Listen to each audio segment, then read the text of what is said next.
roundtable discussion. I am Matt, the man they call Matt.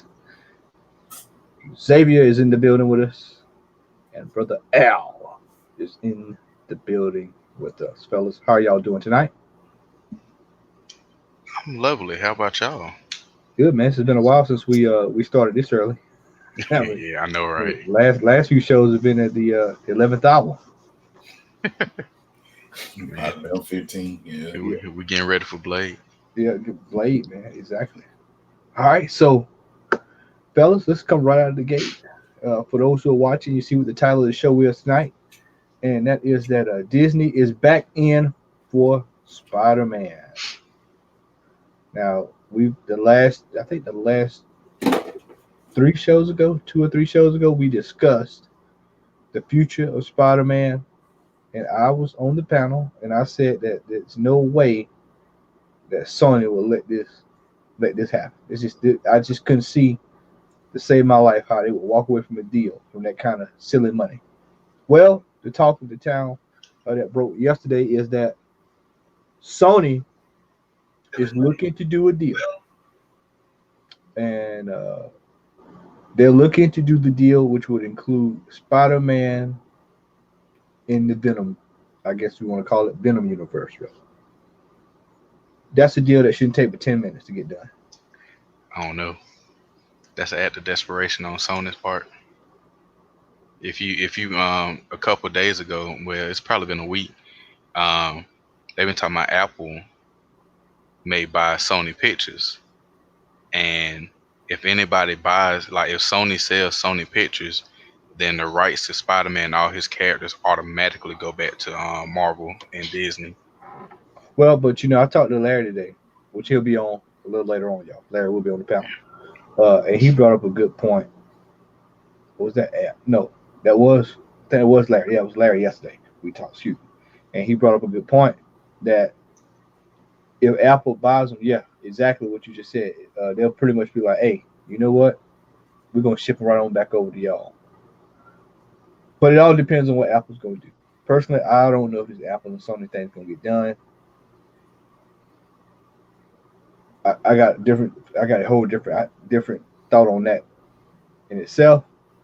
But I just don't see Sony walking away from this deal. I don't see Marvel walking away from this deal. Um, I just think that this is something they can get done. It all hinges on what you said, X. It's just a matter of are they going to make this deal? Uh, Al, what are your thoughts on this here? Well, ladies and gentlemen, thank you for joining us. We do appreciate your viewership as always. At this particular point, man, I don't care.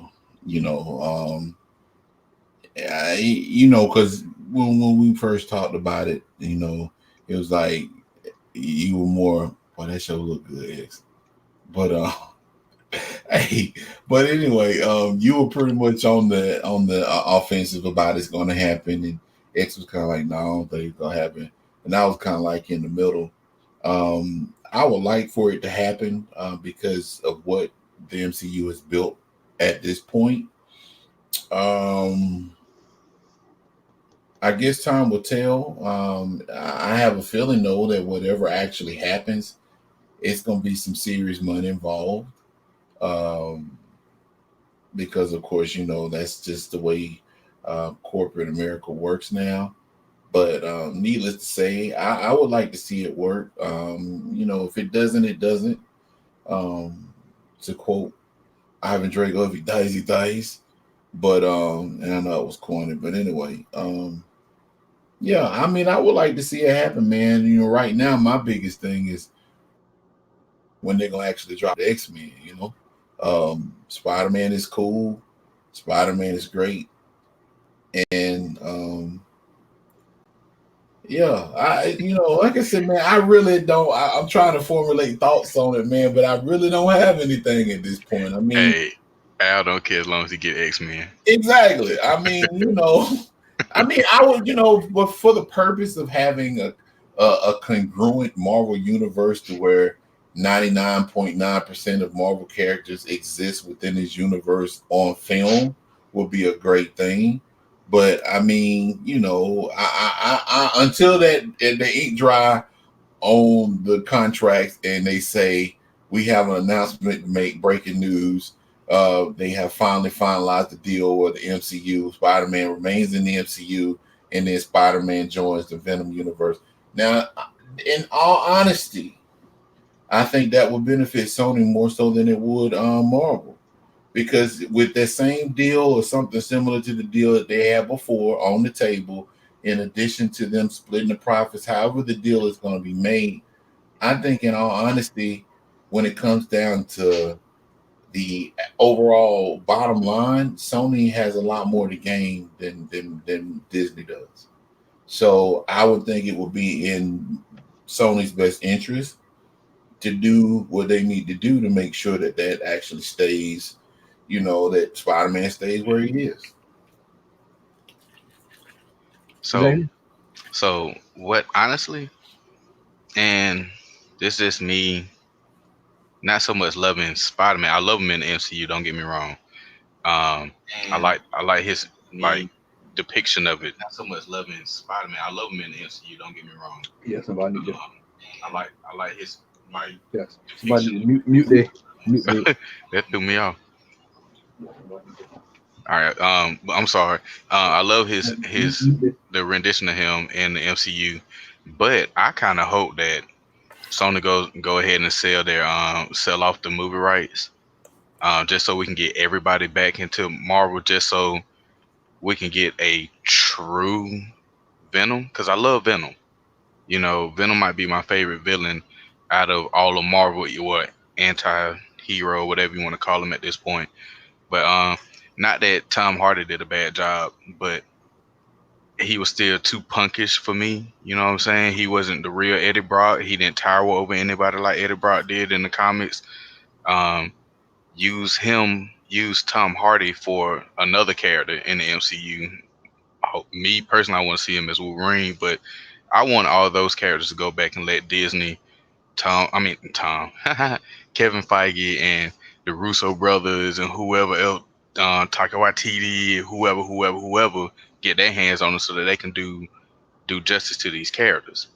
I mean, honestly, the only character that they really did well in the Sony Spider-Man verse was Doc Ock, which I think it'll be real hard to replace him. But I mean, looking at what Marvel has done with their characters, I mean, I really, really want to see what they can do with these people. I'm tired of seeing all these hints and stuff in all these different movies that are not going to go anywhere until they finally pull this deal through, and they're going to have to change everything around, which could kill, well, it's never going to kill the MCU, but it could set them back a little bit in order, take 3 steps back to take 20 steps forward, whatever. But I mean, I just want to see it done right. Stop acting like divorcing parents fighting over the children. Just go ahead and do what's best for the children and let us enjoy the entertainment that's going to come from the children between these two entities. But that's just my take on it. Well, like I said, I think it's just one of those things where I feel like it's going to get done. And as Al stated, it'll be one of y'all stated this. I'm getting old, man. It's been a week, 38. either one of y'all said, Al said that said that this will benefit Sony, which it would. I mean, come on, man. I keep joking around. I keep telling folks, man, Sony got PlayStation 5 to pay for, man. So I mean, something got to get done here. It's got to get done quick. So I would say if on a likelihood of 1 to 10 this happened, I would give it a strong 7.5. When you think Sony will benefit more just by focusing on the game console? No, because this is upfront money. This is straight upfront cash coming across the table. They get money every time an Xbox is sold. Well, you do know that, right? Yeah, I know because of the Blu-ray. But I would take, if somebody's going to offer, I tell you what, if somebody offered you $1 billion versus saying you have to anticipate somebody buying an Xbox, even though theoretically, we know they're being sold. We know they're being sold theoretically. But somebody brings you $1 million and put that on the table, you gonna walk away from that? $1 billion, excuse me. Nope. $1 billion one time versus making billions over 2-3 years. if they say if the deal is we're gonna make 6 Venom movies, we want Spider-Man in all 6, and I'm just gonna throw a number out and say they're gonna make. We'll say they'll make about 1.5 billion, 1.5, 2.5 billion, and they say you gonna walk away from that? If I know I'm finna be a multi-billionaire, yeah. Let's say That's Apple just walks me. away. Let's say Apple walking off the table. Say Apple, say, you know I what? ain't even worried about Apple. It's just anybody who.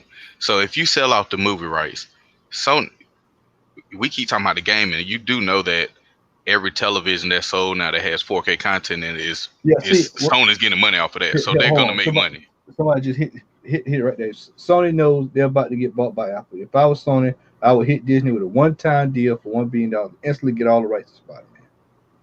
That's it. I mean, They'll lose.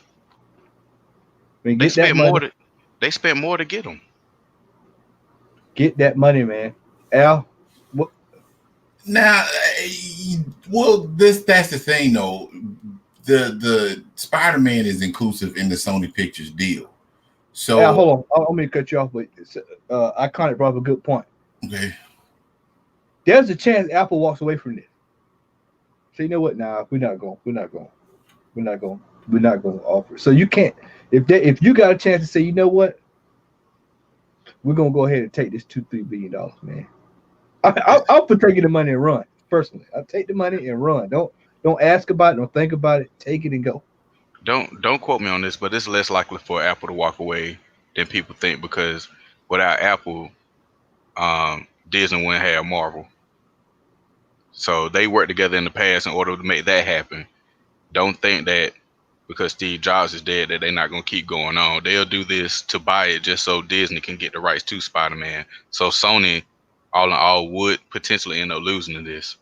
But I think it's gonna be if it's for $1 billion, I'm walking away from that because they made more than that off of Spider-Man alone. You know what I'm saying? So For those in the chat room, put one if you think that this deal is gonna get done. Al, go ahead, make your point. We'll see what. Well, I mean, my thing is that if that was the case, if they purchased Sony Pictures and in doing so acquire Spider-Man, I honestly can't see. I can't see Apple doing anything with Spider-Man outside of using them for ad campaigns. they won't get them. They wouldn't get them. They'll just buy it. They'll buy Sony Pictures so that whenever if Sony sells Sony Pictures, period, to anybody, the rights to Spider-Man and all those characters automatically go back to Marvel. Oh, So whoever buys it, they won't have them to play with. You see what I'm so saying? yeah. So in essence, the conversation is kind of moot then, because if they end up selling Sony Pictures to Apple, then I mean that's a wrap. I mean, Yeah. what else you can really say about it? Right. You know what I'm saying? Right. I mean, provided everything you're saying is factual and true, it's That's why we got so like if you think about it, all of the like Paramount, even though we don't want to see Universal, we hate that Universal had the rights to um the Hulk. the Hulk, but because they keep putting him in movies, they're technically having movies made. So like if they didn't have Hulk in a movie within a certain time frame, he automatically goes back to Marvel. Just like with Fantastic Four, they kept putting out these bad ass movies just to keep the property, and well, behold, they end up selling them anyway. But I think I think Apple would do it just to go ahead and do this so that some Marvel get the rights back to those characters anyway. You know what I'm saying? Yeah, Well, be nice of them to do. It'll be awesome for us as fans. if Sony gets bought by Apple, Disney gets Spider-Man for free. I wouldn't leave money on the table, but Disney will have to wait for the deal to be finalized. Yeah. They already playing a waiting game right now. Take the money and run, Sony. Take it from Matt Odom on the Comment Hall Roundtable Discussion panel. But what if this was to happen, like, right? What if this was to happen while Spider-Man still has contractual obligations in the MCU? It'll have to be put on hold until it's finalized. But would that? I'm sure they'll write a clause in there. Because I'm saying, would that supersede anything that they already have in writing in reference to Spider-Man in the MCU? I don't know. I don't know about that. I mean, that's a good point. I honestly don't. I don't have anything for that. Because didn't Spider-Man have like 3 more like actual appearances in Marvel movies before everything, 2? Okay. And they can just show his foot and call that a cameo in the movie. You know what I'm saying? Spider-Man's left toe. They could do a thwip and it'll be a cameo. Thwip. Thwip, like snicked. Okay. Wolverine is here. Snicked. All right. We'll probably revisit this again when Larry comes back on. So we'll just hold it for right there, y'all. Larry he shall be on. All right. So we're gonna go with a little bit of breaking news. And that is Hulu passes on Ghost Rider series. Hulu says no, they don't want it. Apparently, there's been a creative impasse. So that normally means that somebody is meddling. We know what that means. So, fellas, is there any hope that we'll see Ghost Rider?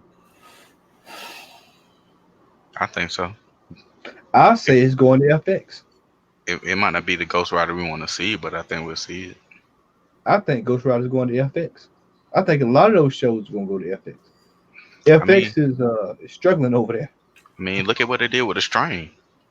And ever since that ended, they ain't got nothing, so they need something like that. So they've been struggling since Sons of Anarchy. I mean, I don't necessarily count this new show. Is not as popular. Yeah, I agree with that. Well, the Mayans is not as popular as that. So I think Ghost Rider is probably going to end up on FX. I mean, I just read somewhere about 2 weeks ago. I don't know if I mentioned it on the last show or not, that they were actually talking about bringing back Daredevil with the actual cast, with the old cast of Daredevil, and putting it on FX, which I would think would be great. I don't. I just rather just the same writers, everything, just put it back on that, because they can still get away with the same type of violence. Yeah, it ain't about the violence. It's just they have to tone down the language, which if the show airs after 10 o'clock, it doesn't have to. You ain't gonna get no F bombs. I almost said it on here. You ain't gonna get no F bombs. And if you watch, I'm not even gonna say all of the Marvel shows, but if you watch Daredevil and the Punisher, I mean, when they said it made sense. So I mean, that takes away from the impact, especially Daredevil. If Frank Castle gonna cross over, which they're gonna do that just to segue into his show coming over there too.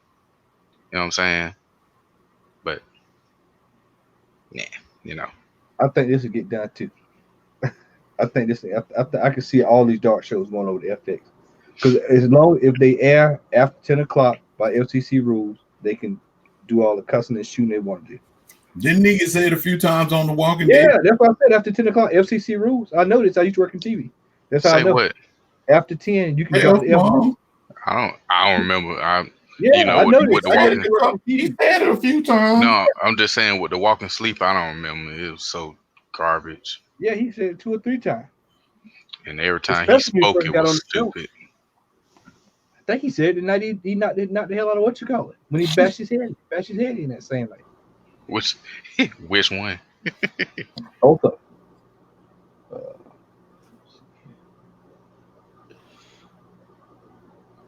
them. Fellas, what's y'all thoughts here on Ghost Rider? I think this will probably end up being if somebody's gonna buy this show. And somebody in the chat brought up a good point. I saw this while I was glancing over. Is that for those who are collecting Ghost Rider books, man, right now is the perfect time. Yeah, I kind of said that. Yeah. You want to go get Ghost Rider? Go get it now. You can probably get it for $125. Matter of fact, while y'all talking, I'm gonna go look. Let's go see. I think Ghost Rider see the light of day. It's unfortunate that it's not going to be on Hulu, because I remember watching a video on YouTube at some point, and they were talking about there was a chance or an opportunity to do a Midnight Suns show, because they're according to Comic Tom, shout out to Comic Tom 101. There was rumored that Son of Satan, Damon Hellstorm, was supposed to be getting a show on Hulu, and it was supposed to, of course, be kind of geared towards that dark supernatural type deal. And it was rumored at that time, which of course has now been debunked or whatever you want to call it, that Ghost Rider was going to be a part of that because they wanted to try to get a version of the Midnight Suns together. In all honesty, I think that would actually, it would have been cool to see that. It's really the only issue that I see as far as that happening now is the venue. Disney, of course, has the capital, the money to bankroll and finance a show like Ghost Rider, as they financed and bankrolled other shows. It's just a matter of getting it on a form of media. I'm gonna tell y'all something else too. I think it's unfortunate that Disney Plus is limiting itself in regards to the type of programming that it has on there, as if parents and guardians don't have the ability to guard what their kids watch. Because with that particular platform, you can have everything on there, and you can have it self-contained to where you don't have to worry about having it on this platform or this streaming service or that. Now I know I'm just when I'm speaking, it's more or less like, yeah, man, you live in Georgia and Macon, and you don't know what's going on at Disney headquarters and stuff. But I mean, a lot of times the simplistic ideas and concepts in most cases are the best way to approach a situation. But I know there's different nuances that surround it. But I mean, I'm not really a Ghost Rider fan, but I mean, it would be cool to see. That'll be something extra to watch on TV. Now, let me ask y'all this. Was it supposed to be the Robbie Reyes Ghost Rider? Was it Danny Ketch, or was it Johnny Black? It was Robbie Reyes. So would they have used that guy from Agents of S.H.I.E.L.D.? Yep, that's who was supposed to be Ghost Rider. Same guy. I think that would have worked, because I ain't gonna lie, when they actually brought him on Agents of S.H.I.E.L.D., I thought he was okay. Personally. That's the main reason why I watched Agents of S.H.I.E.L.D. So yeah, I mean, I think it would work. I mean, his character on Agents of S.H.I.E.L.D. had a fan following, so it wouldn't. I don't think it would have been an issue for people to actually tune in and watch it. I mean, time will tell. I mean, I'd like to see him on TV. He was supposed to have gotten a spinoff, but the ratings dropped so much on Agents of S.H.I.E.L.D. that they held that. So why would they have? I mean, I hope it doesn't end up like Legion if it does go on FX. Hey man, hold on. So Legion, that show didn't exist. You can't tell these folk that. Legion didn't exist. What happened was a parallel universe bled into our universe, and during that time frame that Legion was on TV, Legion basically took a time slot that was meant for the reboot of V. You remember V back in the days with the lizards? But somehow Legion took over. You know what? We could have a whole show about me ranting about why Legion was a dumb idea, but we're not going to do that. So I don't want to bore the people that are watching. Man, the first two episodes fooled the hell out of me. The first two episodes were good, and then it just bottomed out after that. I don't know. But whoever gets it, I hope they do a good job. That's all I want. Tell you like this, man. They couldn't. I mean, Legion has not really had a good storyline in the comic book until the Age of Apocalypse storyline, and even still, it took Professor X dying for him to actually have a viable role in that story arc. So, yeah. Correct me if I'm wrong, but Legion didn't become quote unquote relevant until they said he was an Omega level mutant, right? No, he has actually been relevant throughout the history of the X-Men. Once Xavier found out that Legion was his son, he has some decent storylines, but I mean, everything Legion, we'll put it like this: Legion as a character is a profound character because of his mutant abilities. However, in the comic book, Legion has never been in a position to where he could actually carry a story by himself. if that makes sense.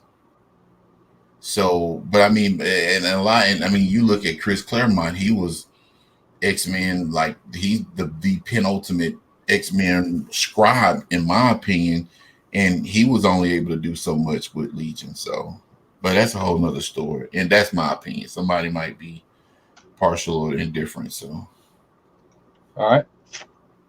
Xavier, Cavill is out as Superman, going to I'm, J.J. Abrams. I'm not surprised. This whole back and forth mess between him and Warner Brothers ever since um, the mustache and Justice League, and I'm I'm not surprised. I mean, once Ben stepped down, I kind of figured that he wasn't gonna be too far. And like I said, Warner Brothers not knowing what they want to do with their movies, trying to reboot in the middle of a universe that they just started, and I don't know. I'm not surprised, but it makes sense if they're going with a younger Batman. Even though I hope and pray that I'm wrong about Robert Pattinson playing Batman. I really do hope I'm wrong, but if they go that young ish, because I know Robert Pattinson around our age, give or take a couple years, um, they can get a younger Superman just to build on it, especially if the Batman blows up. Al, your thoughts? he's got a lot of. Whenever I see that dude, all I see is Twilight. So, not saying that he couldn't do a good job, because I think for the last show that we talked about Ben Affleck, and Ben Affleck won over people with his performance as Batman and Bruce Wayne. So anything is possible. I just don't see Bruce Wayne Batman as being Robert Pattinson based on his stature and the way he looks. He looks sad all the time. But I mean, even though Bruce Wayne, He got the brood down pat. he does have the brood down pat for real. As long as, like I said, as long as he don't glisten in the sunlight, well, I'm good. You know. Xavier, who would you like to see play Superman? Honestly, I mean, I'm a real big fan of just getting a no name and letting them build on that. I mean, when you go out and get A-listers and some B-listers who think they're A-listers, I mean, their ego can get in the way. So I think they should just go get us. I mean, hell, go in the route of getting an indie actor and going off of that. You know what I'm saying? I mean, we've had a lot of success. Look at Chris Pratt, right? We never thought that we would enjoy seeing him play Star Lord.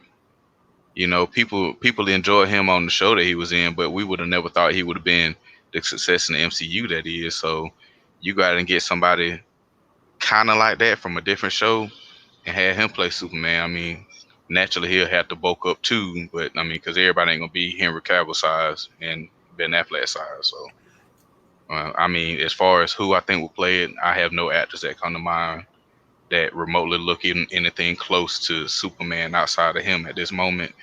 Not the dude that they got in Supergirl. He's too frail. Anybody else? Nah, nobody comes to mind. What Who would you about like to see? What was that? Al? what about old boy from Smallville?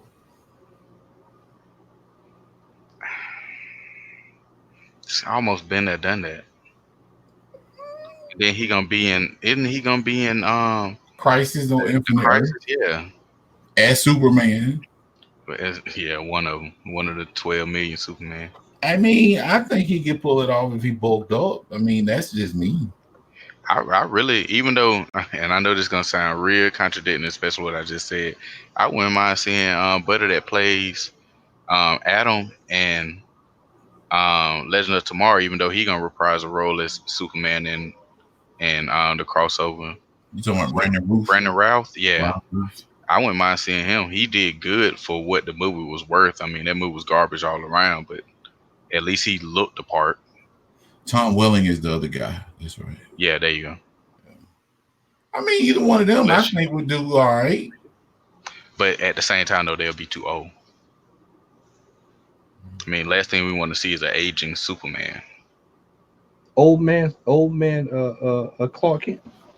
Unless Like they we, do Kingdom Come. but see, they can't do that off the rip. If they do that, every movie from here on out will just be a flashback. Yeah, that's true. Who you think would be good, Matt? Tough one, man. I mean, it is who it is with Superman. I mean, it's just one of those things. I really don't. I'm kind of like Al. Kind of indifferent when it comes to Superman. So I mean, as long as they don't do another movie, a reboot, start out with Lex Luthor right out the gate again, I'm fine with it. I wouldn't be mad if they did another movie with Lex Luthor. Just give us a real Lex Luthor, not this fidgety, bumbling fool that we got in Batman v Superman. I mean, if I had my say so, excuse me, on the entire Superman thing, personally, I think I'd rather see Superman with another villain. I mean, somebody we hadn't seen before. Right. No I mean, fake Brainiac like we had in Superman you got 3. We don't need the Atom. you got Parasite. I mean, you got Bizarro. Mongol. You can do Mongol. Mongol, be a good one. If you really wanted to bring in Darkseid, you go ahead and start doing. Go ahead and introduce new guys. Well, they are doing that movie. Ava DuVernay's directed New God, so yeah. How long they been talking about that? No, it's in production. Oh, it is in production. Okay, cool. It's in production. Cool. I didn't know that. Mm-hmm. Yeah, Mr. Pitalik or whatever. Mr. But yeah, my thing is that I really don't care who they cast as Superman, as long as they put out a good Superman movie. Give me a Red Sun storyline. You know what they should have done though, for real. And Henry Cavill, by the way, that E on the end is getting on my nerves. It's actually a Cavill, but I'm grammar not, so I know. Please forgive me. But what they should have done, man, is that they could have actually done that Superman Shazam Black Adam in live action format once they actually dropped Shazam. If Henry Cavill could have been in Superman, they could actually play it off of that, and the sequel to Shazam could have actually been where Black Adam come on the scene and it take him and Superman to beat him. That would have been dope. But like in the animated. Say what now? Like in the animated movie? Yeah, exactly the same. Because the movie, if you've seen the movie actually it actually goes into that direction. So I mean, you might have to put the Shazam family on ice for a second, but that would have been an appropriate way to actually continue. And they could still do it if they could cast the Superman. My thing is, if they recast Superman, they don't need to do no more origin stories. Whatever they do from this point forward, they need to basically just say, okay, this Superman was the same Superman that was in Batman versus Superman and Justice League. He just looked different. And all we're going to do is just keep it moving and bring like Parasite, like you said, Mongol, Mr. Pitalik, Bizarro, who else? Like Superman, so I don't know too many of his folks. Yeah, but you get what I'm saying. I mean, that's what they need to do. I mean, for real, like it's just it comes to time, and I'm gonna go off on a slight tangent. For the longest, DC focused too much on Superman and Batman, right? Superman, Batman from the 70s on up, as far as motion pictures are concerned. Superman has a decent rogues gallery. Even so now, even you equate Doomsday and then this new guy, Leviathan, that's on the scene, that's currently going, that's being, written in the comic book right now. I think one of the biggest issues with DC when it came down to Superman is that they've been playing him too close to the chest, and they need to venture out and do something outside of the norm. They tried to do that with the Man of Steel, and I still think that the Man of Steel is a live action version of Dragon Ball Z towards the end with them fight scenes and stuff. But that's neither here nor there. It was a step in the right direction, even though I ain't never seen Superman just straight murk somebody. That's, that was another thing too. But I mean, as far as it goes, they really need to take risks with Superman and say, hey, this is what we're going to do. This is what we're going to put on the table. They need to make sure that they have a good writer to write a good story, and whoever they get to replace Caville, they need to get the essence of who Superman is. Casting for Superman and Clark Kent has been fairly decent over the last 10 years. Brandon Roth was pretty good. Caville was pretty good, but what they need to do is come, and I agree with X, find an unknown. Leave the A-list characters alone. Find somebody that's a really good actor, that's really good, of a good build and stock, that could pull off the role of a shy, timid reporter in Clark Kent, but a strong, like over the top, like Boy Scout in Superman. Give him a villain that is a legitimate villain that puts him in a position where he has to save a multitude of people. Superman movies could write themselves or make themselves. I mean, dude has a massive following.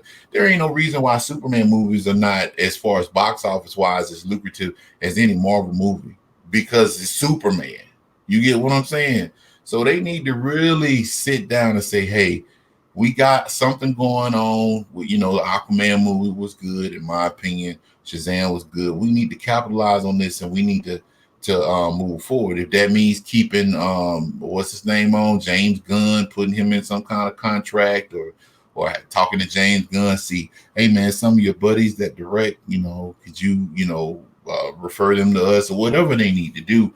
But the biggest thing, and I'm done after this, Warner Brothers needs to stay away from the dealings of the DCEU and let those people on that end do what they need to do. Because if I'm not mistaken, they screwed up the brass at Warner Brothers, screwed up Justice League. They screwed up Suicide Squad. They were about to screw up Aquaman in some way, I read. I can't remember specifically what it was, but they ended up not doing what they wanted to do, and Aquaman was a moderate success. So they need to pretty much find someone that epitomizes or encapsulates Superman, Clark Kent, relatively unknown, put him up against the Parasite, or somebody that's a worthy opponent, write a good story, and let the fans enjoy it. Yeah, I keep telling you, man, you got like guys like Bizarro. I mean, major villains that. Dude, that's Bizarro should have been Doomsday and Batman v Superman. Yeah, I know I keep saying it, but once they said, like, even they said it in the movie, how it'll be it'll be some kind of deformity by Lex Luthor putting his blood in there. He should have came out Bizarro out. Even though that's not how Bizarro was created, we would have took that a lot better than this crap that we got. And we wouldn't have had the death of Superman. We wouldn't have had this botched Justice League. They could have went in a whole different direction. And honestly, we probably wouldn't even had this discussion right now. Yeah. You know what I'm saying? Yeah. What they need to do is go ahead and do Flashpoint. I mean, I'm not with doing a series that happened way down the line, but start off with Flashpoint so they can reset all of this and go from there. I mean, you got it right there. All right. Next up on the docket, a Hasbro Cinematic Universe is being rumored, which may include properties such as the Power Rangers, Transformers, and I cut the other part off, is G.I. Joe, all in continuity. I'm cool with Transformers as long as Michael Bay ain't attached to it. I don't think Bay's gonna be attached to it. I don't think we have to worry about that. Hey, G.I. Joe, we need a good. We need a real G.I. Joe movie. Power Rangers, I don't. They need to go ahead and, I mean, ever since we saw that little YouTube of that fan made YouTube Power Rangers movie, that's what they need to do. It needs to be dark. Start trying to. I know it's gonna sound crazy. Don't push away the kids, but the kids nowadays are not in the Power Rangers like we were when we were growing up. We didn't have all the super gimmicky stuff. Now, it was cheesy if you look back at it, but it was entertaining to us. Go ahead and gear toward fans like us that kind of made them successful, so that they can go ahead and put out a good movie. Oh, I'm sorry. We totally forgot about y'all in the chat. I'm sorry, fellas. We're gonna come back to that in just a second. I kind of point brings up a good point, no pun intended. DC movies forget that they have 100 years of comics to pull from. I mean, good God. I mean, when this is we get ready to go in the rant here. That's that Fox mentality right there. Yeah, that's That's the Fox exactly what it mentality. is. Yep. Is that you got source material on top of source material on top of source material. You got sagas, you got this saga, you got that saga, you got Current sagas. You got me and Al talked about this today. You got Naomi on the scene. You can drop. I mean, she is perfect for this climate to just because she just came out of thin air. So this is a character that could just come out of thin air. You know, you got so much to work with. What does DC do? DC does what DC does. Is they put their foot in their own mouth. And some way or another they screw themselves up. Especially when it comes to big stuff. Now stuff like the Joker or something like that. Now what I find crazy is stuff like the Joker. It'll come out, it'll be a critical hit. And then when it's time for say Justice League 2 to come out, then they'll botch it because they want to they want to manipulate the way they want it to come out instead of just organically letting it play itself out. It's like with Wonder Woman. Let it play itself out and see what happens. You know, it's probably Go ahead. I was gonna say, and it's probably gonna happen again with the next Wonder Woman. Just let it stop touching it and just let it play out. And just take from the source material that you got. You know, something that Al said that I really, really agree with, and it popped in my mind when I read that what Iconic said was I agree. They need to stop trying to focus on Batman and Superman, especially when it comes to solo movies. Now, what they can do and what they should do, in my opinion, instead of giving us 3 different movie franchise, which don't get me wrong, Wonder Woman's good, but if you want to focus on them, at least do the Trinity. You know what I'm saying? You could do the Trinity, have their own movies, and then focus on everybody else that we have yet to see on the big screen in the right way. I'm not talking about this BS that we got with Ryan Reynolds as Green Lantern and all that fake crap, even though Sinestro was on point in that movie. But give us everybody else, and then once you get them established, since Superman has been established several times, Batman has been established several times, Wonder Woman she's established and growing, especially with this being I call it the second real movie because I don't count the ones with Linda Carter. You know what I'm saying? But the TV movies or whatever they did with Linda Carter in the show. But they can still build on that and give us every single other person. They have tons to pick from. I mean, give us Teen Titans, not Titans from DC Universe, but give us a Teen Titans. You know what I'm saying? You got these characters that have been established. Give us their sidekicks going off doing something. But the reason I say Teen Titans so we can really see a good Deathstroke, not the little clip that we got at the end of Justice League. Just give us something else to bring fans back. You know what I'm saying? Yeah. You laughing at that comment? Yeah, I know. But he's right. He is absolutely right. Yeah. I mean, that's the only thing you can think of that came out good out of that, out of that whole movie. That's about right. And let me just say that the person that posted that appreciates you watching the show. That dude hates. He hates more. He hates. I'm trying to come up with the analogy, but he really hates that green. I'm telling you, if you were to sit down and talk to him about that Green Lantern movie, the way he talks to you about it makes you hate it, even if you've never watched it before. Like, he hates that movie with a passion. It deserves the hate. But Sinestro was the actual, him and Kilowatt were the only 2 saving graces in that movie. Agreed. The rest of that movie was horrible. Angela Bassett wasn't horrible as Amanda Waller, but when everybody else is acting horrible, it's not hard to look good as far as a side character like her. But yeah, I do agree with that. Sinestro was that dude. Also, Stay Puft chimed in there with they shoved 4 to 5 stories, which I agree completely. Yes. I'd go 6, 7, 8, 9. I was gonna say it might be in the double digits. It was a gumbo of storylines in that movie. Hell yeah! Don't forget the end credit scene too. Don't forget the end credit scene. I mean, they still hadn't explained that. We know what it is, but they still have not even acknowledged that. And you would think that they would, the next few movies that they would do, they would try to, but once again, it's DC being DC.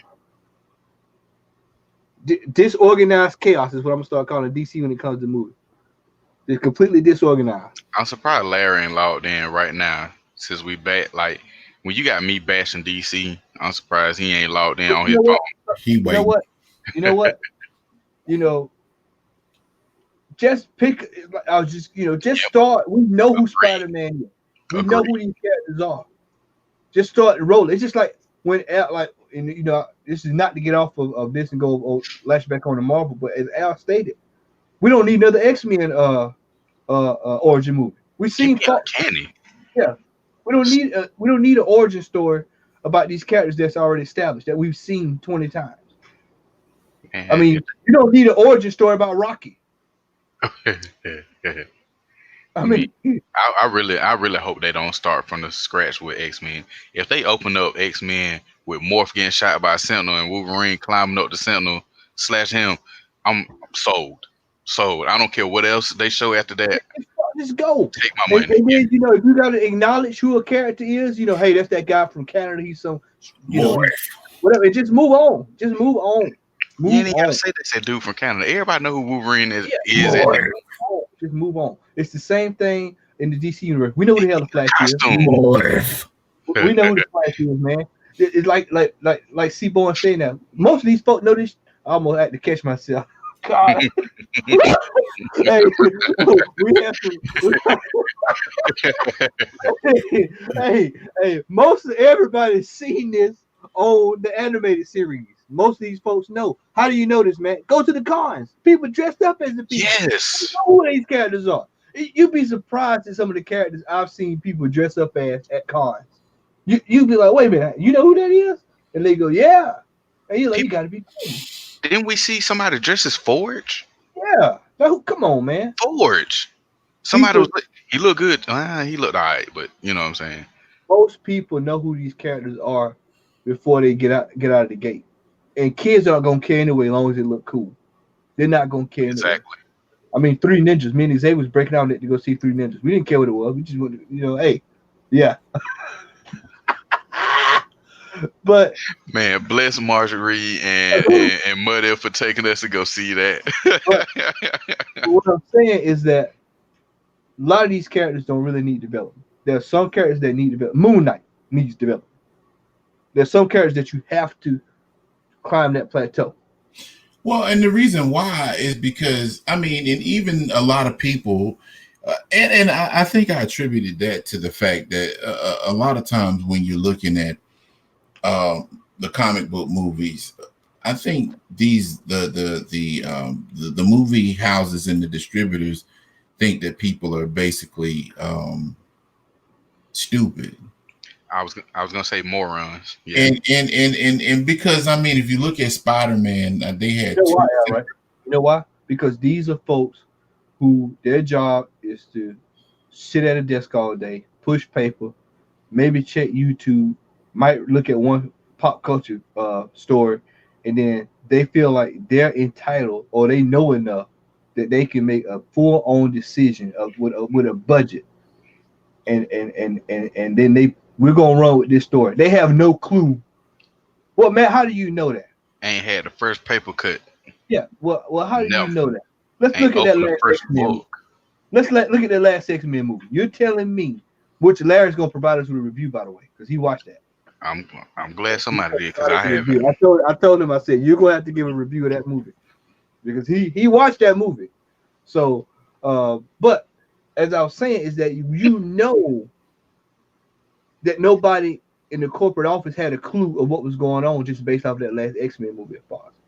Now it could be the troll of trolling, but I'm almost willing to say that they got together at the desk and then just pretty much was like, hey man, we're gonna do the Dark Phoenix, and we're just gonna put it out there, man. We did it before. The name is gonna sell. Yeah, the name is That's gonna all sell. they're doing. People ain't as stupid as people think they are, man. My boy said surf ninjas. Yeah, go ahead, Al. I'm sorry. I didn't mean to No, cut you you're off. good. But I mean, About that. it's all good. But I mean, as far as it goes, I mean, most everybody, especially in today's climate, where everybody and their cousin, if they aren't a self-proclaimed comic book nerd or a geek or blurred or whatever you want to call yourself, some point, these individuals have access to Wikipedia. They have access to the Marvel Wiki. They have access to resources that will give them an idea of who a character is. And I think marketing plays a role in that. But at the same time, at this juncture, and I can honestly see why, especially with Marvel, I can see why they did, origin movies for Thor and Iron Man and Captain America, because they were building a foundation for you. Exactly. That made sense. Now, the X-Men could actually come on the scene without an origin story. If they came out with an origin story, y'all know I'm pro X-Men. I wouldn't have a problem with that. However, I feel like in today's climate, they don't need it. And if they did do something, they could actually do a movie and then refer to flashbacks throughout the movie to show certain characters' histories, where they come from, depending upon which team they do. If they do the original 5, or if they do the quote unquote second team, even though it was retconned to a third team with Colossus and all of them. So, I mean, as far as it goes, get to the bottom of it. People are waiting, they're chomping at the bit. X-Men, Fantastic Four, they don't particularly need origin movies. Just get to the nitty-gritty. Have Dr. Doom come in somewhere and have Reed Richards come in somewhere. Bam, you got the foundations of the Fantastic Four movies and that type of thing. Especially, and I'm about to be done with the rumors of the Hulk movie and Wolverine. That in itself, if they were to actually do that, they wouldn't need an origin movie for X-Men, because they could use that movie to basically bring in X-Men and to bring in my other team, Alpha Flight. And you've already created an atmosphere to where you've got 2-3 new properties that are intertwined in the MCU just by putting the Hulk in the movie with Wolverine.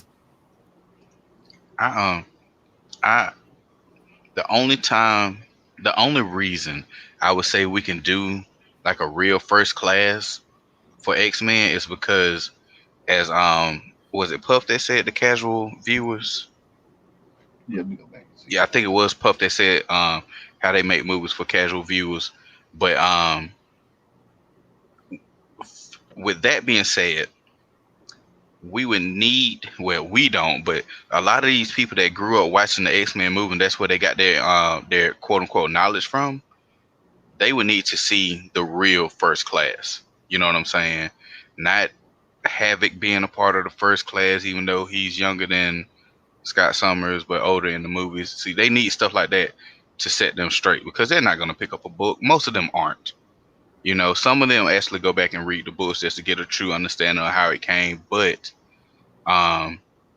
they need that understanding. But I do agree with you, Al. They can't do that in flashbacks and sequences of that nature. But with I just man, I'm with you, Al. Man, I'm stumbling on my words because I agree with what Al is saying. Man, we don't need it. We don't. This is what. Okay, so like I said, man, it's 2019. We've had this influx of cinematic comic book movies, as far as successful comic book movies, since Iron Man. Technically, in my opinion, Incredible Hulk, but a lot of people don't want to give that movie credit. So my thing is, at this particular point in time, I feel like there's no need to actually put out an origin story. Just like Sean Stay Puff said, that man, especially with the X-Men, and Larry could probably agree with this, and y'all can too. X-Men probably have had some of the most epic story arcs in the history of Marvel Comics. Like, you just pick one. You can go just go right down the line and just pick any one of them. I mean, they could do me personally if I had the ability and say, if they asked me, say, Al, what should we use in reference to bringing the X-Men? If they used the Hulk Wolverine rumored movie as a vehicle to bring the X-Men in, I always say God loves, man kills. When people ask me, especially people new to comic books, hey, what story would you recommend me to read first to get a gist of X-Men? I always say God loves, man kills, because that's one of the seminal best stories that was written by any X-Men writer in the history of the X-Men. And most diehard X-Men fans are going to tell you that particular story that can be told in a way that brings the X-Men on the forefront. It actually can bring Professor X on the scene. It can give an explanation of how the X-Men operate, all telling a story that's prevalent in today's time, and it'll be a box office smash in my honest opinion. But they can't keep wasting time, because when you look at the X-Men, you have, okay, so are we going to use the original five? Are we going to use the team with Colossus and Storm? They have so many different options now. They can't afford to keep doing origin movies. Right. You know what I'm saying? So they're going to have to decide, okay, so with this next phase, whether it's next 4 or 5, they're going to have to decide with the X-Men and the Fantastic Four, how are we going to bring these characters in without dumbing down and boring the people? Because even casual fans should know who the X-Men are at this point. They should know Fantastic Four, because I mean, we've had so many god-awful movies of these characters. It shouldn't be a retelling of a story that's going to be told pretty much the same way, except for that old retarded, excuse me for using that word, but that god-awful, not X-Men, but that Fantastic Four, the one with Michael B. Jordan. That was the Fantastic. That was terrible. That was terrible. That was terrible. And they just butchered their origin. But they don't need to continue to rehash the same story over and over.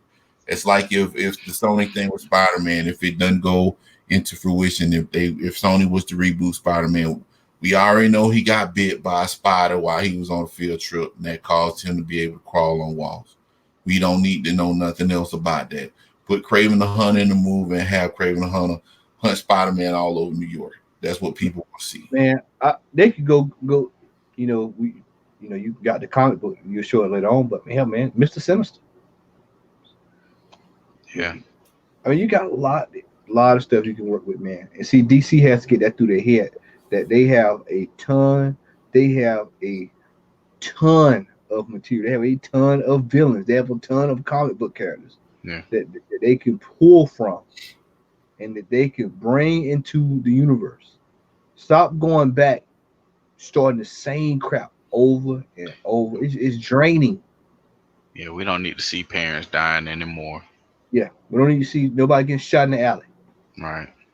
We know who the Joker is. We don't need to see Uncle being saved. With great power comes great responsibility for the third time. Right. We don't need to see the Green Goblin say, "Finish the prayer. Finish the prayer." Yeah, I remember that. That was such a horrible scene, in my opinion. Finish it. Finish it. All right, Dean DuBois will write and direct Micronauts, Al, for Paramount. Didn't see that one coming, did you? Mm-mm. I don't even know who that guy is or person is. He is the guy that directed How to Train Your Dragon. Y'all remember that? The cartoon movie that came out? Never seen it. Never wanted to see it. A lot of awards. I can imagine, but the Micronauts movie, man. Al, Micronauts, man.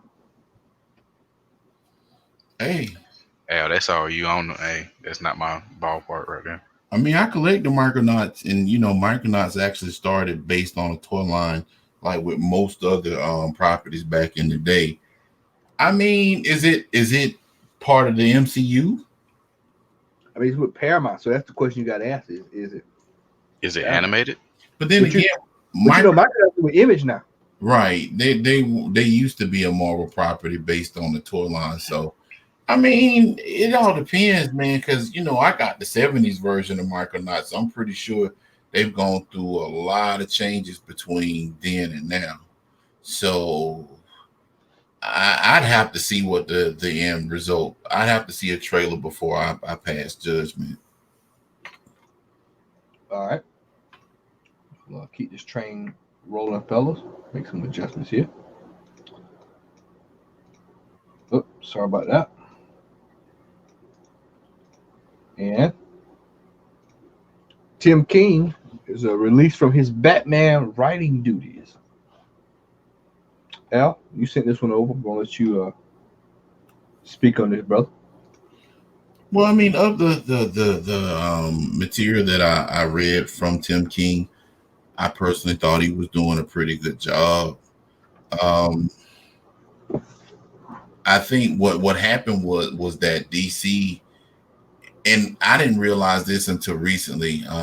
DC, they are really super Saiyan blue anal when it comes down to their characters and how their characters are portrayed. I remember, shout out to Thomas from Origin Story. We saw him Sunday.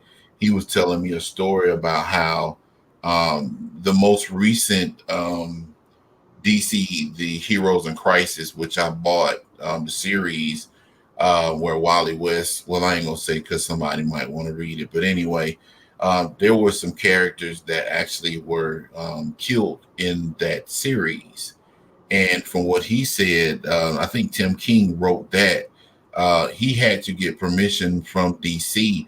They gave him a list of heroes that he could actually kill off. And if you've read the story, some of these people like, where this dude come from? Like, I didn't even know he existed. So they really didn't want, you know, any of their, even B-listers to get murked in this particular story. So the story is that DC didn't like the direction that Tim King was taking Batman. Of course, if you're reading Batman, even if you're not reading Batman, there's a story arc where Bane is actually going after Batman again. In issue 78 of Batman, marked the death of Alfred. And 77. 77, okay, 77. Thank you for the correction. And marked the death of Alfred, Batman or Bruce Wayne's butler. And apparently, even right now, DC has a contingency plan to bring him back to life, or either retcon his death to indicate that he just knocked him out when he twisted his neck or something along those lines. How they gonna do that, I don't know. But I think the community, in reference to Batman readers that have been reading those books, are kind of torn from some of the forums that I've been on. You've got some that absolutely loved his work on Batman. Then you have some that feel like he went too far when he killed Alfred. But I mean, comic books is it's a medium by which art imitates life. And if we had superheroes in real life, if Batman existed in real life, he's going to have those types of issues and dilemmas with keeping his close ones safe. He's going to have situations where a supervillain will be smart enough to figure out who he is and where he stays and all this kind of stuff. So I don't know who they are replacing him with, but it's kind of like got the like I said, the Batman community kind of like split in half in reference to that. So, um, right now it's kind of up in the air as to how this current storyline with Bane is gonna go. But from what I read, I liked it. You know, Xavier. So being like my this is the first time I saw this because I didn't see it while I was at work or anything like that, and I am disgusted at this. Um, this rebirth run, which King has wrote,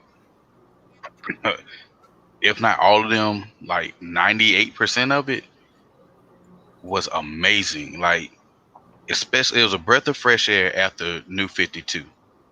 I know I said this on the show way back when we started. Like, this story run is amazing. And what I don't get is, like, the whole purpose of a writer, especially in comic books, is to write a story that makes you want to come back and see what happens next.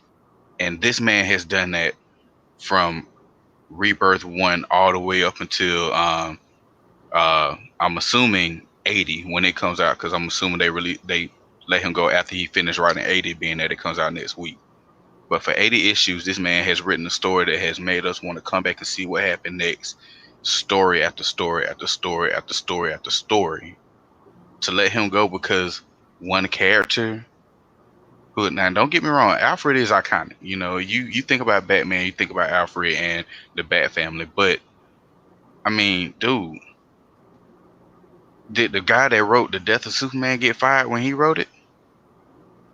You know what I'm saying? I might be wrong. He probably did, but in this case, you don't get rid of that man. This man is who's been keeping people. He, he made. I know Batman has never been irrelevant, but he made Batman relevant again. You know what I'm saying? Especially after botched movies and stuff like that. We need this dude to keep writing to keep us intrigued with the Batman and the storyline. So I think this is the dumbest thing ever, and it's gonna backfire on them. Especially if the storylines that come out after this are mediocre. You know what I'm saying? Al, Yeah. Well, let me ask you this question, X, since you are the resident Batman aficionado. Didn't Tim King write the Court of Owls, or was that somebody else? Snyder. Yeah, Snyder did that. Okay, all right, gotcha. I mean, from what I read, I mean, I like what he did. So This man wrote some good stories, man. Like when I read that on the screen, like when I on the video when people saw me pull my chair back, I pulled out my Batman books and I literally pulled to see how far back his name went, and I saw it at issue 1. So cause I ain't gonna lie, I pay attention to artists. I mean not artists, but writers' names, but I focus more on the artist than I do the writer. But when I saw King on all of these books, that broke my heart. Like y'all hit me with that one. It's okay to cry, man. No, I'm not gonna cry. No, it's this is a fictional character, but I love him to death. I'm not gonna cry. Well, I shed my tears over Batman when his back got broke back then. So no. I'm pretty sure Al wanted to cry when he saw this earlier today about Pops being a fan, comparing it to Beanie Babies, which is the furthest thing from the truth. Pops is here to stay. I think we had this discussion 2 years ago. Mm-hmm. I think we had this discussion maybe 3 years ago when we first started doing this show. And the question was this Pops going to still be around? Yes. They're coming out with one every 20 minutes. Every 20 minutes, there's a new Pop. There's a new exclusive. There's a new exclusive. There's a new Pop. There's a new chase. I see this because in the Instagram, in our Instagram chat, every time I see it go off, it's a new Pop. And I just say, thank God, I don't have the space for it. So I only get ones that I really want. I guarantee you I can help you find space. Although I guarantee you. I'm gonna step away. Al, I'm gonna let you take this. I'm gonna get my Pop right quick. I do have one hilarious Pop for y'all. Well, X and I had we went up to Origin Story Comics Sunday. Shout out to Origin Story, and we ate lunch after we went to the comic book store and the Target, and he had mentioned that there was a conversation. Correct me if I'm wrong, X, that he had with coworkers, right? Yeah. Okay, and the coworkers were basically correlating Beanie Babies with Funko Pops, and was basically in a nutshell, and the X can expound on it, but that Beanie Babies Funko Pops were essentially 21st century version of Beanie Babies, and we talked about this in detail, and I kind of disagree. I mean, I can see where someone can make correlate that connection. Yeah, but I mean, as far as it goes, and we came up with this conclusion, and X actually said it very well. As long as pop culture exists, Funko Pops will exist, because Funko Pops run the gambit of everything. Funko Pops, they run from sports to television to, well, I was about to say professional wrestling, but professional wrestling is considered a sport. But comic books, anime, video games, historical figures, right? Because they're about to bring out some presidential figures pretty soon. As far as it goes, it's hard not to say that it's going to die off. I would think that it would be something. I think the only way that Funko Pops can actually die at this point, or even within the next year, 2 or 3, is if something else comes along to replace it. That's the only way I see that happening. Right. Other than that, I see it being around for years to come. If any of our as far as our viewers collect Funko Pops, then you know that these things are sought after. And I know a couple of people. I actually dated a girl that did Beanie Babies back in the days, and Beanie Babies, for the most part, they had their time in the sun. But I think the thing that differs Beanie Babies from Funko Pops is pop culture. So when you have that machine where you can do pops based on Street Fighter, or Mortal Kombat, or Tekken, or X-Men, or whatever, heck, even shoot, they this one pop Matt has that I want very badly in this Hong Kong Fooey in his car. You know what I'm saying? Look, I mean, it's just, and it's Matt, they crazy. got him a 10-inch pop.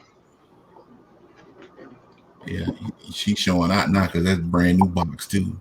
Like it just came off the UPS. I kept it in the box. I never pulled it out. It was so damn big. I didn't realize I was trying to get the small one, and then realized I ordered a 10-inch. I said, "Damn." You didn't realize a $8.99 to $29.99 price No, jump? I paid $8.99 for it. That's the thing about it. Oh, word! On eBay. Damn sure did. That's a come Wow! up. That's a come Come up. You know damn well if I got this is a come. creeping Wow! on the come up. But I On the mean, come. as in closing, and that's proof positive right there. I mean, I didn't know the target dog was named Bullseye. I mean, to be Mm-hmm. honest with you, but I mean that tells you right there in a nutshell that it's in demand. I mean, I even have like Shoney's Big Boy pop. I mean, because that actually brought back some nostalgia of Shoney's and the Big Boy and all that kind of stuff. So I'm gonna let X speak his mind because I'm pretty much done at this time. Well, one thing, like when you were talking about it, especially with the Beanie Babies, as to who they were geared toward, I mean, if you think about it, most Beanie Babies were geared toward kids and young women. You know what I'm saying, or women in general. You have some men out there that collect them, but for the most part, you're not gonna see the average man going into a store buying a rainbow colored tiger. You know what I'm saying? Some will, that's teachers on. But with the Funko Pops, I mean, as long as they make movies, which movies aren't going anywhere anytime soon, comic books, regardless of how if it slows down or not, they still gonna make them. So they still gonna make pops, huh? They've got enough source material Right, to pull from. right, Heck, they about to do pops based on the boys. Yeah. yeah, I mean, it just came out. yeah. Well, I mean, on screen, rather. But and the thing is, let's just say I'm gonna name one anime. Yeah, Shannon Dra- brings up a good point. Look, Al, you like that? oh yeah, Al got those. I got Fred and Lamont Sanford pops. I had to But get like, them. if you look at Dragon Ball Z, Dragon Ball Z is still going. It's been around forever and a day, and they have a ton of Dragon Ball Z pops. My Hero Academia, another anime. They third wave, and they already got people going crazy over it. You know what I'm saying? They ain't even hit the shelves yet. Hey, Um, what y'all ask this? Is the Dragon Ball Z? Is that the most pops from a series? Because I mean, it's like every week it's a no, new Dragon no, Ball Z. no, Okay, no. It's more Spider-Man pops than Dragon Ball Z than it by itself. okay. Marvel has a pop game on lock. Every time you turn around, it's a new Marvel pop. As far as because I've only been collecting for 2 years now, but y'all see behind me and to the left of me all that I collect them. But man, Marvel alone, they're not gonna stop doing that because the movies themselves bring in money. The games gonna keep bringing in money. They got, like Matt said, the source material for days. All they got to worry about is keeping the licenses from these companies. Which if these companies like making money, they're gonna keep letting them go, and they're gonna keep getting their little residuals off of them as well. I mean, ain't no way that this stuff is gonna go away. It might not cater to some people's needs, but neither do comic books cater to some certain people's needs. We collect them. Collectors want something to collect, and these people are gonna keep making these figures as long as there's a demand for these figures, and that demand is not gonna go away unless somehow, some way, there's another depression. A Great Depression where money don't mean nothing anymore. Well, one of the things people also fail to realize is that, like, when the Pound Puppies came out, Pound Puppies was predicated based off of the cartoon. Once the cartoon went off the air, you saw what happened with the Pound Puppies. Hell, I had two of them. So, I mean, how long had toys been made? look at Barbie. That's what I'm saying. Like toys, figures, dolls, this stuff's been around since before we were thought of. You know what I'm saying? Yeah. And they still make them. They gonna make them well after we not even here anymore. The old G.I. Joe. And see, this is the crazy thing about Pops. You look at what they're doing or what they've been doing. I mean, they're going back. I mean, Betty Boop and Felix the Cat and Popeye the Sailor. I mean, a lot of this predicates people that collect Pops, but they go out and get this stuff because it has a nostalgic feel to it. I mean, personally, I don't see it going anywhere. Now it might lull based on the economy, but in reference to just people collecting, I mean, folks, is Pops out there now that has a $4,000 price tag, $4,000 price tag on, right? And that's basically, and the quote, man, that's insane. But the demand for the Pops or those certain types of Pops or just it's out there, and I don't, like I said, I don't see it waning anytime soon, personally. And then even if money somehow, some way were to go away, we still got trade. Mm-hmm. We traded when Matt can attest to this. When we were younger, we traded comic book cards and this and the other. You sit there and trade 5 cards for 1 card, but that's the one that you really really want, and the other person wants. You can do the same thing with Pops. You can do it with comics, all that good stuff. So yeah, this stuff ain't going away. Yeah. Buyers are waiting too late to get key spec books. Now, this discussion can go 2 ways. The individual who just genuinely does not know to pick up a book, and those who are trying to pick up a book for a profit. The reason I brought this up, I'm in the CBSI group on Facebook. And bless this guy heart. He said, "Hey man, I bought Infinity Gauntlet number 1, man." He was so happy about it.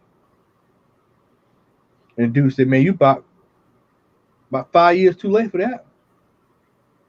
And the guy was kind of shocked. He was like, "Oh, I thought, I'm buying it and it's worth something."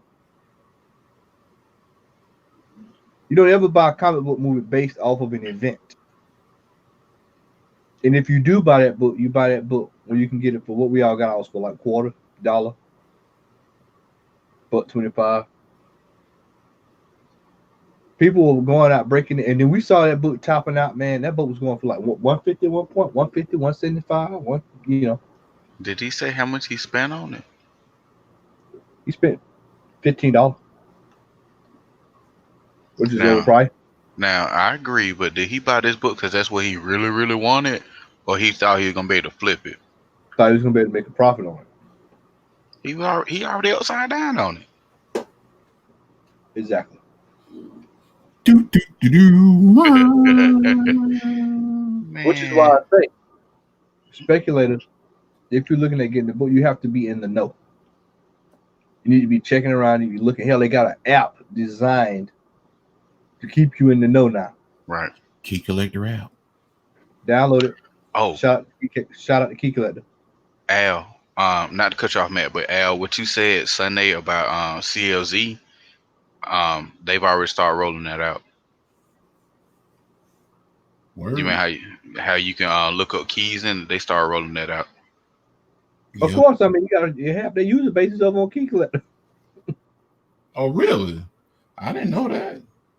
Yeah. I need to update my account. So if you're looking at getting books, you have to be in the know. Like right now, as an iconic point brought up earlier, if you're looking at getting Ghost Rider is the perfect book to get right now. Daredevil, Luke Cage. I'm working on getting this video out to y'all. This spec video because there's so many books out right now that you can go get because you know it's coming down the pipe. I'll say it again. Anything that has to do with the cosmos needs to be getting picked up. That's post Infinity War. You know, if you find you a Galactus, Silver Surfer, Doom, Doctor Doom, all that kind of stuff, pick it up. Don't wait until Doctor Doom is on the screen and then you scrambling down the store trying to pick up a book that's overpriced by 40%. Because we know comic book shop man is gonna make his money. And in some cases, some of these shines got the book overpriced before anything even happened. But there are certain books that you should already be looking for. Y'all remember the New Mutants '98 hype? I think we just started to show good now. Well, it's right after Deadpool came out, and people were paying damn near $1,500, $2,000, $3,000 for that book. And how many times we seen that book at shows for like $200, $100, $150? A few. A few. Yeah. Quite a few. Almost every one that I've been to, I've seen it. Yeah. Every show is there.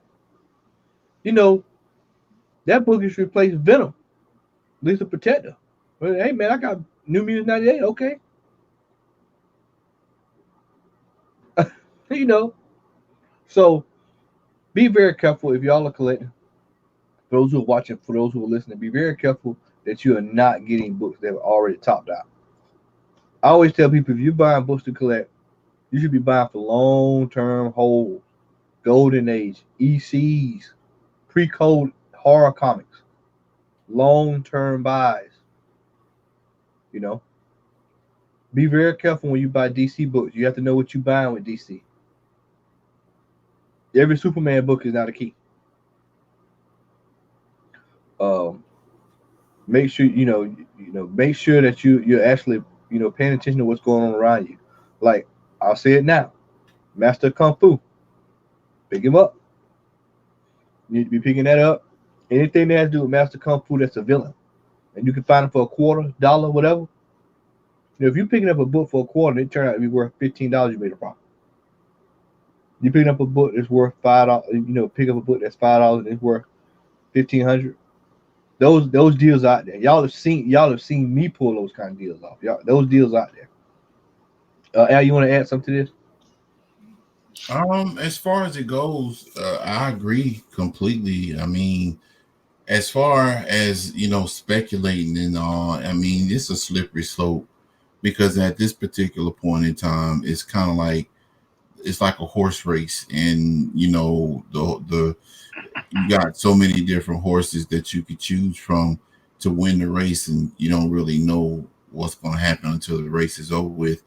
One of the things that we indicate first and foremost is to buy what you like, buy what you can afford, right. And then buy not because of a certain trend. Now, know why you're buying. Right. Know why you're buying, because when we first started this channel and the show, we talked a few years back, and we don't know specifically which shows they were, but we specifically talked about certain books back then that now are actually coming into fruition in reference to speculation lists. She-Hulk was one of them. Nova was one. The Eternals was another one. You basically in this game, when it comes down to speculation, what I've learned is that you have to be ahead of the curve. You have to be in a position to where you don't fall into that trap of trying to find out what the next best thing is. Some things are obvious. When they announce a certain movie, like for example, the Eternals. I bought the Eternals way back when the origin story in McDonough was Bungie Comics, And at that time, I bought 2 copies of Eternals 1 through 4 for they were like $1 a piece. Now Eternals 1 is a $50-$60 book. And I think the third one, which was like the first appearance of the Celestials, that's around the same way, even more. But at the time, I wasn't looking at it from a vantage point where I'm going to buy these books thinking that it's going to be a movie, even though we speculated back then there was going to be a movie. You just have to be, you have to be smart. You know, you have to be able to shop and look for these prices. Like I'm gonna give you an example. Last year, Matt bought Incredible Hulk 181.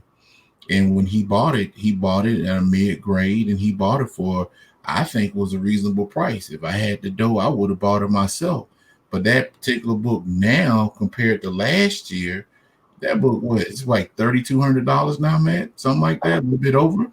Yeah, but see, there's a component to that, and this goes back to what I was saying earlier. Is that book is going to compound. We're talking about stock, but it's going to compound interest because it's a major character first appearance that really was flew under the radar. 20 years ago, you could have got that book for $35. I saw it for $35 on the wall. Al owned it. Al seen it, all over. Now it's $1,000 book. Ninja Turtles #1. It's always going to be $1,000 book. Low grade. Low grade. Hell, low grade gets you at least 4,200 now. Yeah. So certain books, those old Captain Americas, them timely comics, it's history.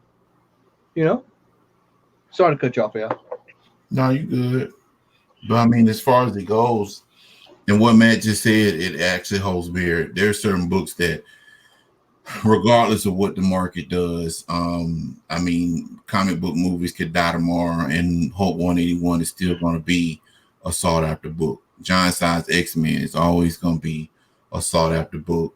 Most first appearances of major characters is going to be a sought after book.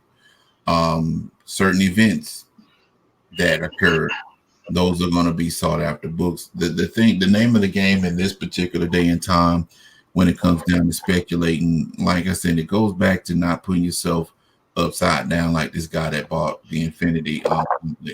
Because a few years back, that book was in dollar bins. You just got to know how to shop, what to expect. And if you are in the position or in the business of wanting to buy comic books for speculation purposes, for investment purposes, be smart about it. You don't necessarily have to go to a convention to find a specific book. We preach this all the time. So you're gonna pay more. Yeah, in most cases, that's when you're going to pay more. Every now and then, you might have a vendor at a convention that's going to be reasonable, because they know that they need to get rid of it. But at the same time, if they got a low grade 181 with the value stamp missing and they charge you $15,000 for it, unless you one of those fools that just want to have it and will be willing to buy it, it's just gonna sit there. So you have to be patient. You have to be in a position where you expand your horizons. We talk about this all the time: flea markets, yard sales, mom and pop stores that's off the beaten path. You'll be able to find a lot of stuff. I know a guy a few years ago when I lived in Columbus, and I was going to this place, which I actually got some stuff there too. But this guy bought Spiderman 300 for 50 cents. Wow. This was like in 2009. And this was the place I was telling y'all about, where the guy was selling comic books. It's called a TikTok shop, and it's in Columbus. I don't know if they're still open. He doesn't sell comic books anymore, but he was trying to get rid of so many comic books, and the guy had a special where you walked up in there. He had at least 200 to 300 plus long boxes, all kind of books from all different publishers. Whatever the cost of the book was, if there was a sticker price of $1, it was 50 cents. If it didn't have a sticker on it and the cost of the book was 30 cents, you paid 15 cents for it. This was in 09. Now, had I known what I know now because of what we do, he had so much that I just basically went in there and purchased what I liked. But if I was in the mindset of actually buying from a speculative or from an investment, I probably would have walked out of there with $20,000-$30,000 worth of books. I bought New Mutants 98, 2 copies for 30 cents. This is no lie. So I mean, I'm not saying that lightning will strike twice, but I'm sure that particular place, there's other places, other areas of the country, maybe even in your local area, that might have a mom and pop store that's just got comic books sitting up, and they're just trying to get rid of them, you know. But the point I'm trying to make is that just don't pull the trigger on just anything, you know. Be wise about it, make smart decisions, and don't put yourself in a position to where you got John Size X-Men and Hulk 181, but you can't pay your electric bill. Bingo. X, you want to add anything to that, brother? Nah, y'all, especially Al pretty much covered everything I was gonna say. All right, Al brought it on home. All right. Hauls on deck. Hauls on deck. Hauls on deck. All right, brothers, it's time to get the hauls out. X, you want to roll out first tonight, man? Yeah, I'll go first. I got a very short haul. I ain't get to go to the store today because of work. But the 3 things I got Sunday, I already put my pops up. I'm not fit to go through this labyrinth to pull them out. But I have Batman 79, the B cover. I went ahead and got another copy of Batman Superman #1. So I don't know. There we go. Get away from the glare. And the last one that I found that I've been looking for a while, and I just so lucky to come across it, was Nightwing #1.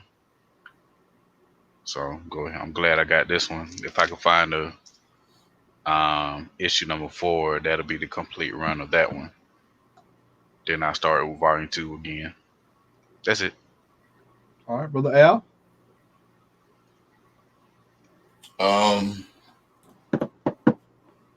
I got a good bit of stuff.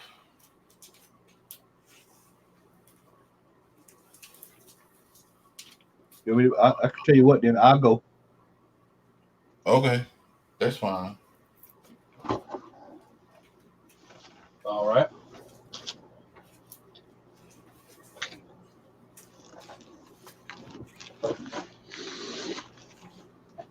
Right out of the gate, we got Secret Wars 114. First appearance of the Secret Avengers. What if? What if? $3. Another What If comic. Gotta pick these up now with the What If show. Yeah, that's crazy. You would have never thought you'd have to pick up What If comic. Yep. What if the all new, all different X-Men never existed? $3. Superman Adventures 25.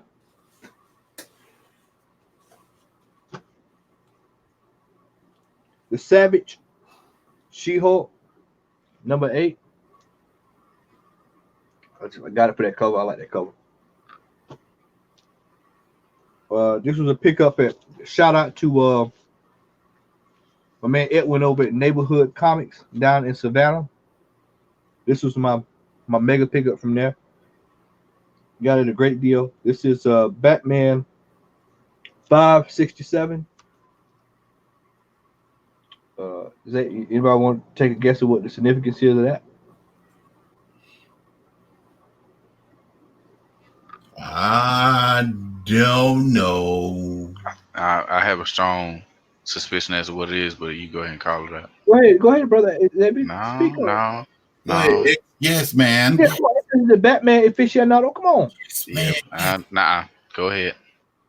It's Cassandra Cain is Batgirl. First one. Yeah, the boobies.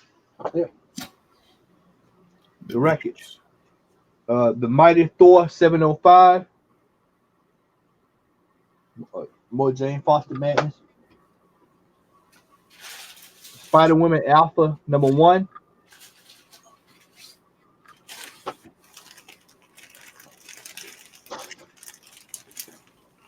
This is from a birthday haul. I didn't get all the books for my birthday. I didn't even pull all those out. I'm not even gonna do that. I had to rack them, so they all racked up. But I did have one or two that I picked up. Would have been the Black whole Knight. show. Exactly. Black Knight #1. As y'all can see. Spec.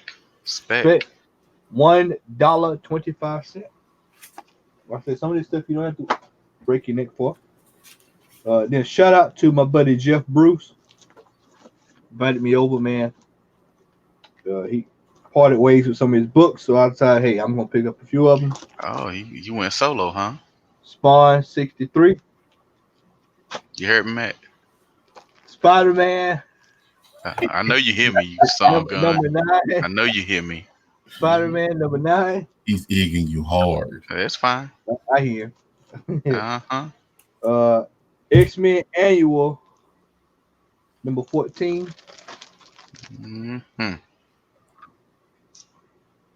Mm-hmm. I'm gonna have blinders on. Storm #1.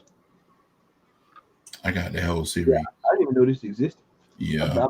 Kind of when I was out of the game for a while. I got that from Origin and the Dollar Bin. It was like a 4 or 5 issue limited series. The Butcher #1. This is one I had been looking for. I kept going through long boxes, could never get to it. It was always gone. New Mutants 89. Anyone want to take a guess at what this is? I know that's the Freedom Force that Cable's fighting, but the Mutant Liberation Front. Second appearance of Cable. Okay. Yeah. A lot of people don't. Yeah, that's right. Yeah, 87. Yeah, that's right. Yeah. Curse of Spawn #10. Batman 658. That was a Brotherhood, not the Mutant Liberation Front. Ass clown. Not you, Al. Thank you, sir. Captain America 40. You see how he do us, right? Justice Society America #9. Power Girl Swole. Winter Soldier #1. About to swallow his cheeks when he was smiling off camera just then. Moon Knight. It's the miniseries number. It's the small miniseries that ran there. Deadpool #12. Hey, you mind me asking how much you let that X-Men annual go for? $0. Yeah. That's why I said he went solo, Al. That's how he did us. No, that was the first appearance of Gambit, right? Yeah, that's the real technical. Yeah. That's the whole 1-in-1 discussion. Yeah. You know we can go on about that. Yeah. The Huntress #1. This is volume 2. She looked mad. She's pissed off.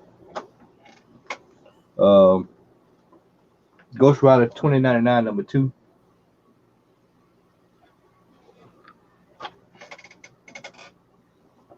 Captain America #9.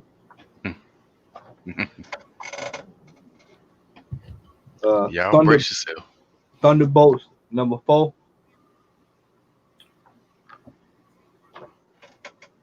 Gotham City Adventures #5. Dark Minds #1 by Image, old crime comic.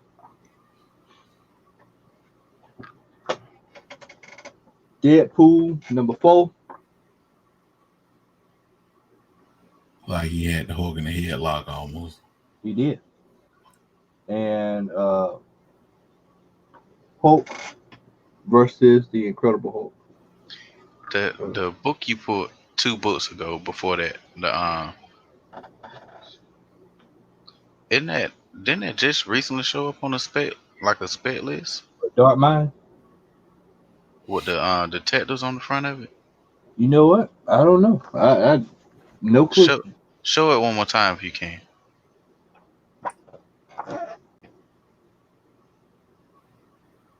I I might be wrong. I think Comet Tom was just talking about that book maybe like 3 weeks ago.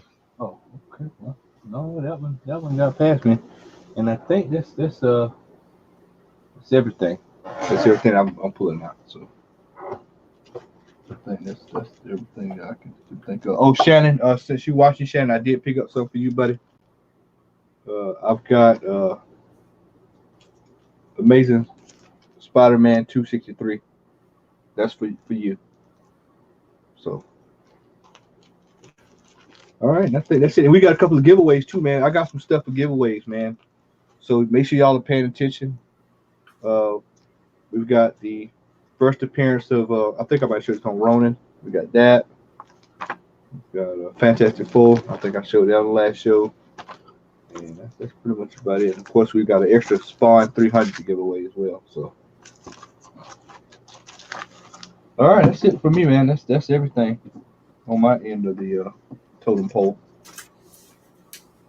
So, Al, take it away, brother. Okay. All right. So the first first two books, I was given these by. No, that's wrong. I was. These were given to me. Thank you, Al. These were given to me by Matt earlier. Thank you very much, man. Um, this will be Avengers 227. And this is the first appearance of Monica Rambeau as Captain Marvel in the Avengers. She joined the Avengers. And the next book is the new Avengers 58. And this is the first time that Brother Voodoo actually proclaimed to be Sorcerer Supreme, because he took Doctor Strange's place for a time as Sorcerer Supreme. These next books are going to be just some random stuff that I bought from Origin Story, and these are like older books. I'm gonna do those first, and then I'm gonna go through the newer stuff. I've been collecting this, and I'm missing 2 issues before I have the full series. There was only 6 issues. They canceled this up quick. Black Goliath. Black Goliath. That's Black Goliath number 4. West Coast Avengers 58, first volume. I'm working on getting those 2. Got about 30 issues before I complete that run. Got this one today down at Comics Plus. It's Caliber 26, back issue. The next few are books I got from Origin Story, Generation X one half, Generation X 39, Generation X 70. Now with these 3 books, that puts me at I'm only missing 3 books left for me to have that first run of Generation X. So I'm 3 issues shy of having the full Volume 1 run of Generation X. For those who've been watching the show since we've been on, one of my goals is to collect the first volumes of each X title, X-Men, Uncanny, X-Force, X-Factor, New Mutants, and something else is missing, but I got the full first run of New Mutants, about 2 or 3 issues short of Generation X. And for X Factor, I'm only missing 2 issues, so I had a full first run of all 3 of those once I get that. I also collect Power Pack, and I saw this and didn't know this existed. There's a Power Pack holiday special. Got this out of the Buck bin. Also collect Quasar Wendell Vaughn, Quasar number 9. Also collecting the Universe and the Paradise X's that Alex Ross drew. So I got 3 of these. Sunday, I got Universe X, and I think that's number X. It's like a prequel. Universe X number 3. Universe X number 4. So I'm short of that one, probably about 5 issues, and I had the run of that one. It was only like 12 issues. I'm a huge fan of old 90s Image stuff, and I've been collecting that stuff, Wildcats and Stormwatch and Bloodstrike and all that. So, those are super dirt cheap. So I got this. It's called the Wildcats Source Book. It's kind of like the Marvel official handbook of the Marvel Universe. The Wildcats 1 Source Book number 1, Wildcat Source Book number 2. On to some Mutant Mayhem, X-Force, Volume 1, Issue 45. That's Caliban on the left and Sabretooth down there about to get murked.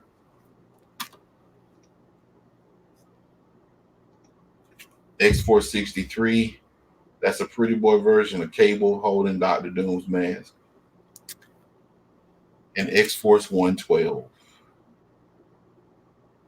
I need about 30 issues of that, roughly. Now on to my new stuff. I'll run through this right quick.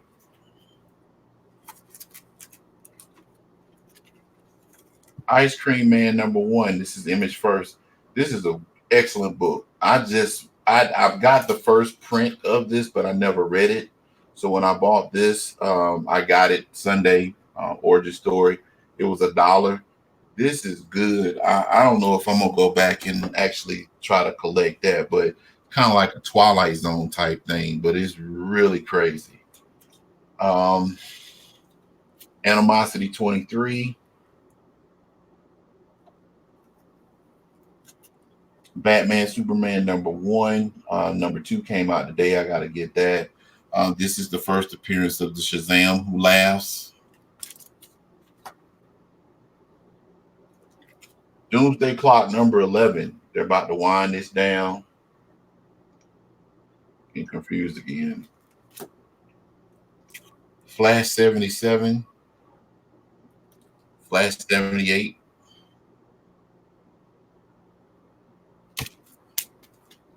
I got the facsimile copy of House of Secrets 92. First appearance of Swamp Thing. New Mutants 98 facsimile. Whenever I get one of mine slabbed. And I also have another one of these for a future giveaway. Redneck 23. I got another copy of Spawn 300. This is another cover. Venom 18.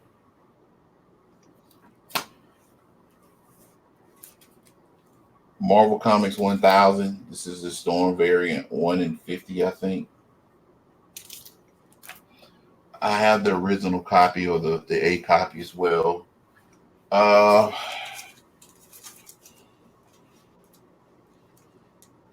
House of X 4, Powers of X 4, House of X 5. This is an excellent book. These are some good stuff, y'all. Got these today on Powers of X number 5. Sinister Knows What Your Future Holds. This is a brand new book written by Chris Claremont, my favorite X-Men writer of all time. New Mutants War Children. It's A cover. And Detective Comics 1015. Naomi is on the cover. She looks like Rudy from the Cosby Show to me. This is, in my opinion, this is a beautiful cover. And I hate Superman. And if that was a virgin, I would definitely have picked that up. One more thing. Let's see here. Got some pops. They're cool. Glow in the dark. Entertainment Earth exclusive. Got this at Jin Kazama from Tekken. $2 at Hot Topic. Arctic Attack Iceman, 80th anniversary Marvel. And I got these today. Android 18, Dragon Ball. Yusuke Urameshi from Yu Yu Hakusho got that today. And shout out to You finally got it. I did. Shout out to X, aka Hydro XR12. He gave me these Sunday. This is Terrell Owens, and this is Jerry Rice. These are Todd McFarlane figures. And if you didn't know, I am a fan of the 49ers, and we're looking pretty good so far this year. 3-0. But thank you very much, X, for those. I'm gonna have the end. I was looking at Ronnie Lott and Joe Montana. I think I'm gonna go ahead and pick them up at some point. But that's it for me. You can get them cheap on eBay. All You right. can get them real cheap on eBay. Matt, I got two of them for you too. I got Okay. Corey Dillon and Tom Brady. Oh yes, God is good. I appreciate that, brother, man. Appreciate that. No problem. All right, with that, man, I guess Larry got lost in translation somewhere. He put the cable somewhere in the internet world. Well, everybody, that's it for tonight. I want to say thanks for tuning in. Make sure you like, share, subscribe. Make sure you follow us on Instagram, Comment Hall Roundtable Discussion, all one word. Make sure you tell a friend. Sharing means caring. And with that, we will actually be out for a little bit here. We will be returning after the Atlanta Comic Convention, which will be taking place in about 3 weeks, I want to say, 3-4 weeks. So once we go to that, we will be returning, and we'll be back on it, and we'll be sharing the hall. Yeah, CB3, I see you down there. No, nope. We're not going to acknowledge it. Not going to acknowledge that. Not even going to acknowledge it. The hate. The hate. I'll just put that up. And with that, I want to wish everyone a great night. Thanks for watching. Thanks for tuning in. And we'll catch you all next month. Have a good night.